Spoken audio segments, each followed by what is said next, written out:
The Mideast outpost of France's iconic Louvre Museum will open in Abu Dhabi on November 11, officials announced Wednesday, ending a decade-long wait for a gallery whose construction was beset by economic turmoil and criticism over laborers' working conditions. The announcement breathes new life into Abu Dhabi's Saadiyat island, a salty floodplain of the Persian Gulf originally envisioned as cultural touchstone for an Emirati capital flush with oil money in the mid-2000s. The domed ceiling of the Louvre Abu Dhabi, designed by French architect Jean Nouvel, offers 8 layers of Arab-style geometric shapes, allowing beams of star-like light to pour in. The story of the Louvre's construction tracks with the recent history of the United Arab Emirates, a seven-sheikhdom federation whose commercial capital of Dubai was in the grips of feverish development in 2007, when officials announced the Louvre deal.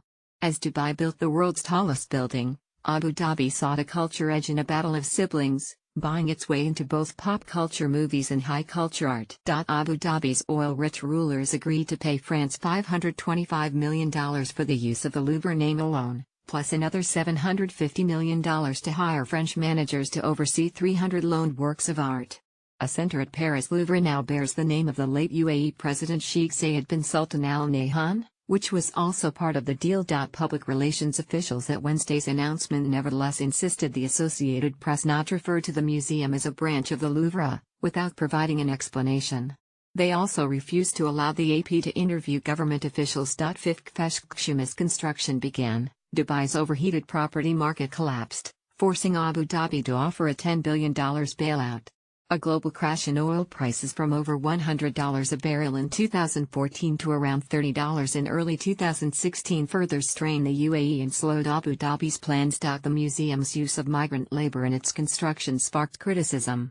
Like nearly every construction project in the UAE, the Louvre Abu Dhabi relies on low-paid laborers from South Asia who brave humid summertime temperatures of around 45 degrees Celsius, 113 degrees Fahrenheit. Many work for years to pay off loans to travel to the UAE.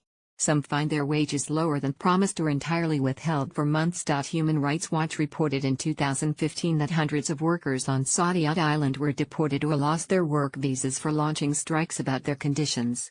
Labor strikes are illegal in the UAE. The report did not specify whether the workers were employed on the Louvre site or other construction sites on the island. Saadiyat Island includes a satellite campus of New York University as well as residential, leisure and commercial developments, though the majority of the island remains an off-limits construction site. During construction of the Louvre, one worker was killed in an accident in 2015 while another died of natural causes in 2016, according to Abu Dhabi authorities. During the announcement Wednesday, one Emirati official acknowledged the laborers' help. "Every single worker who's worked on this job has made this happen," said Mohammed Khalifa Al Mubarak, the chairman of the Abu Dhabi Tourism and Culture Authority. "They are really the heroes who have come up with this fantastic building, and you want to spend every minute when we are inside the Louvre thinking about the hardship and the difficulties it took everybody to get to what we see today."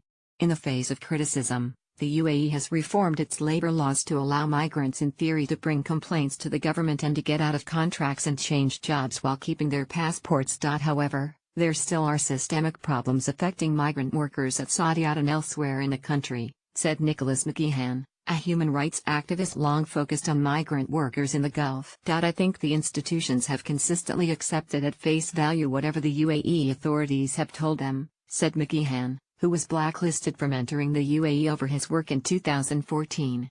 "They have been dragged kicking and screaming and protesting at every step of the way when we've tried to get them to do what is necessary."